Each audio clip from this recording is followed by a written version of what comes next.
3 weeks after Grandpa Thomas's funeral, Ben Walker's family told him to move out of the cabin so his sister Chloe could live there instead. Ben had just spent 18 months living there and caring for Grandpa. Then Chloe changed the lock, but when a windstorm tore open the roof, the family suddenly needed Ben back. Then the insurance adjuster opened the claim file and asked who the owner was. That was when the porch went silent. The cabin sat at the end of a narrow road by Lake Hollow. It was not fancy. Cedar walls, old fishing photos, a wood stove, a porch that creaked on the left side. To the Walker family, it was a weekend place, a background for summer photos, a place to visit after someone else cleaned it. To Ben, it was the only place where being useful did not feel like a punishment.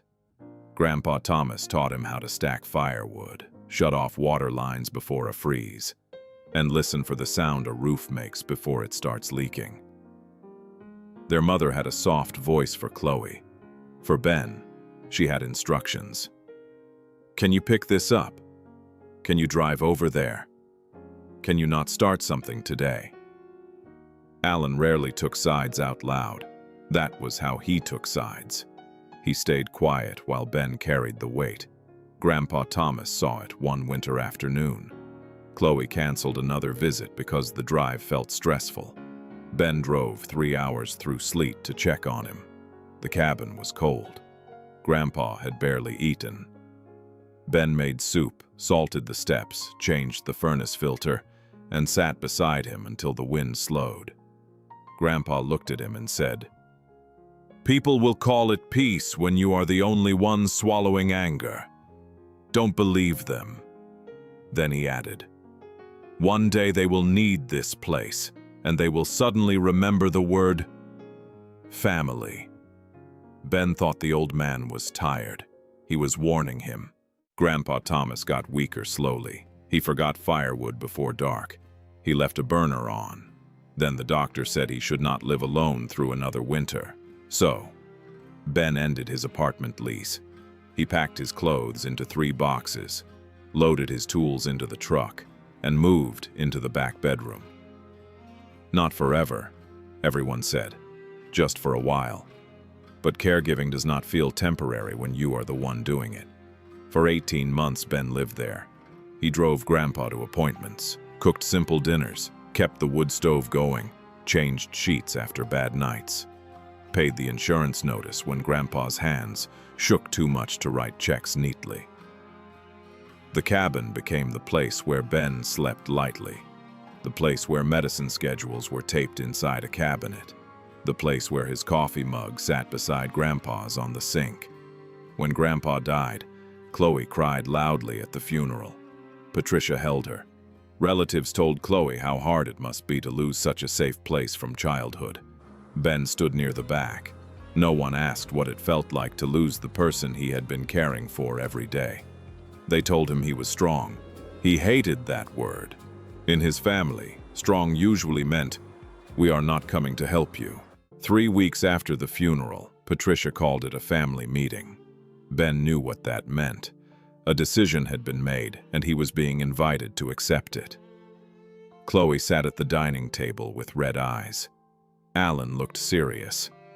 Patricia folded her hands. "Chloe needs stability," Patricia said. Ben nodded. Chloe wiped her face. "The kids are confused. I just need somewhere peaceful." Alan cleared his throat. "We think the cabin would be good for her, for the kids, for a while." Ben looked up. "For a while." Patricia's mouth tightened. "Please don't make this difficult." There it was, the sentence that meant, move over, swallow it. Let Chloe need more than you again. Ben said, "I live there." Patricia looked uncomfortable. "Temporarily." Alan said, "You're single, Ben. It will be easier for you to find an apartment. Chloe has children." There it was again. The family math. Chloe's life counted as a life. Ben's life counted as available space. Chloe moved in the next week. Ben moved into a small apartment near the highway, with thin walls and a view of a dumpster. A week later, Patricia sent him a photo. Chloe stood on the cabin porch with her kids' backpacks beside her. Patricia smiled. Alan had one hand on the railing. The caption said, "Chloe finally has a place to heal." In the corner, Ben saw a cardboard box, his work gloves, his rain jacket, his chipped coffee mug, his repair notebook. Chloe had packed him out before anyone admitted they were taking it. 2 days later, Ben drove to the cabin to pick up the rest of Grandpa's tools. His key did not work. Chloe had changed the lock. When he called his mother, Patricia sounded tired. "Ben, please don't make this emotional. Chloe needs to feel like it's her space." Years of Ben's labor could stay. The roof he patched could stay. The insurance he paid could stay. The winter shut-off notes could stay. But Ben himself had to be boxed up, locked out, and called unreasonable for noticing. Then the windstorm came. It bent trees sideways across Lake Hollow. No one was hurt, but the cabin was damaged. A tree came down near the porch. Part of the roof tore open. The back bedroom window broke, and rainwater soaked the carpet and wood wall. Suddenly, everyone remembered Ben. Patricia called first. "You need to get out there." Ben was at work. "Call a contractor. You know the cabin better than anyone." There it was. The truth they only admitted when they needed him. Ben drove out because damage had to be documented quickly for insurance, and because Grandpa Thomas had taught him not to leave a roof open to rain. The cabin looked worse than he expected. Not destroyed, neglected, gutters full. Firewood stacked against the siding, the back bedroom damp. Chloe stood in the doorway wrapped in a blanket. "I'm sorry, okay? I didn't know it was this much work." Ben looked at her. "I did." The insurance adjuster arrived 2 days later. Patricia, Alan, Chloe, and Ben were all there. Before the adjuster reached the porch, Patricia started explaining. "Chloe lives here now. Ben just knows the repairs because he helped his grandfather." Just. Ben heard the word and looked away. The adjuster photographed the fallen tree, the torn roof edge, and the broken back window. "This looks like wind damage," he said. "We will document the water intrusion as resulting from openings caused by the storm." Chloe talked about the kids. Patricia talked about the cabin being a family place. Alan talked about repair costs. Then Alan looked at Ben. "Just tell him what needs fixing. We do not need a speech." The adjuster stopped typing. "For the claim to move forward, I need authorization from the owner on file." Alan nodded toward Chloe. "That will be Chloe. She lives here." The adjuster looked at his tablet, then back at Alan. "No, sir. Living here is not ownership." The porch went still. Rain tapped against the plastic covering the broken window. "The deeded owner attached to the claim file is Benjamin Walker. The policyholder is Benjamin Walker. The premium history also shows he kept the policy active after Thomas Walker's death." Nobody spoke. Chloe whispered, "What?" The adjuster remained professional. "I cannot issue payment to someone who is not the named owner or policyholder." Ben did not speak. For once, he did not have to explain. The paperwork did it for him. The adjuster said the claim would continue after ownership questions were clarified. Ben drove straight to the county records office. A clerk printed the deed history. 3 months before Grandpa Thomas died, he had recorded a transfer on death deed, naming Ben as the beneficiary of the cabin. Legal, clear, quiet. The insurance file matched the record. After Grandpa's death, when Ben paid the premium and updated the storm coverage, the policy had been aligned with the deeded owner. Ben had thought he was only keeping the place insured. But the paperwork had done what his family refused to do. It named him. The estate packet also included a scanned copy of the maintenance notebook. Ben recognized it immediately. The same notebook Chloe had thrown into his cardboard box. Inside were dates, receipts, repair notes, and Grandpa Thomas's short handwriting in the margins. Ben sealed the window. Ben paid the insurance. Ben drove me to the doctor. Ben moved into the back room so I could sleep easier. On the last scanned page, behind a copy of the deed, Grandpa had written one line. Ben kept this place alive when everyone else only visited it. Ben sat in his truck and stared through the windshield. He did not feel rich. He felt seen.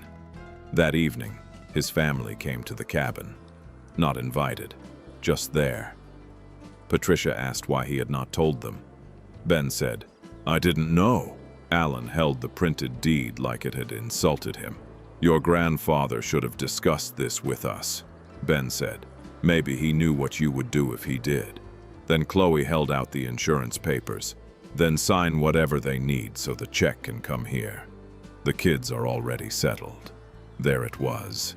Not an apology, not a thank you, not even a question. They had locked Ben out, neglected the cabin, called him back when the roof failed, and now wanted his name to pay for a home they still expected him to surrender. Ben looked at the changed lock, then at his cardboard box by the wall, then at the rain bucket under the damaged ceiling. That was the reason. Not revenge, a boundary with a cause. "You have 60 days to find a place," Ben said. "I will pay for one moving truck. I will not pay your rent. I will not sign my claim over to you. And I will not apologize for taking back the cabin you already removed me from." Chloe stared at him. "So you're choosing a house over my kids?" Ben shook his head. "No, I'm choosing not to disappear from my own life again." Patricia whispered, "This is not who you are." Ben looked at her. "No, this is who I am when I stop being afraid you will call me selfish." Outside, water dripped from the damaged roof into a bucket. Steady, measured, like a clock counting down the old family order. The insurance check arrived 3 weeks later. It had Ben's name on it. Not Chloe's, not Patricia's, not Alan's. Ben used the check for repairs. A real roof, new windows, a better drainage system, electrical work that should have been done years earlier. He did not use it to punish Chloe. He used it the way Grandpa Thomas would have wanted, to keep the cabin standing. But the rules changed. Chloe could not leave boxes there without asking. Patricia could not promise weekends to relatives. Alan could not call Ben selfish for protecting what Ben had paid to protect. There was a calendar now, a written agreement, a locked storage room for Grandpa Thomas's things, and one key Ben did not copy for anyone. Before winter, Ben carried his cardboard box back into the cabin. His gloves, his rain jacket, his chipped coffee mug, the repair notebook he had thought he would never see on that table again. This time, nobody told him where his things belonged. Chloe moved out before the 60 days ended. Her kids hugged him. That part hurt. But Ben had learned that boundaries can hurt and still be right. When Alan asked if they could all sit down as a family, Ben replied with one sentence, "We can talk after everyone stops calling my boundary a betrayal." No one answered for a while. That was answer enough. By winter, the cabin looked like itself again. Better, maybe. On the first snowy night, Ben lit the wood stove and sat in Grandpa's old chair. The cabin creaked around him. The lake was black outside the window. His phone was silent. For once, silence did not feel like being ignored. It felt like peace. The cabin was never just wood walls and land. It was proof of who protected the family when nobody was clapping. For years, Ben paid for the things no one wanted to think about. The insurance, the taxes, the repairs, the winter prep, the quiet work that kept the roof above everyone's memories. Then his family packed him into a cardboard box and acted like the cabin could keep standing without the person who had been holding it together. That is what made the insurance claim so painful. It did not give Ben the cabin. It revealed who had been protecting it all along. They called him to fix the roof. The paperwork reminded them he owned the home. And sometimes that is what a boundary does. It does not destroy the family story. It finally tells the part everyone else edited out. So now I want to ask you, if you were Ben, would you keep sharing the cabin with the people who boxed you out of it? Or would you keep the key and protect the peace you paid for?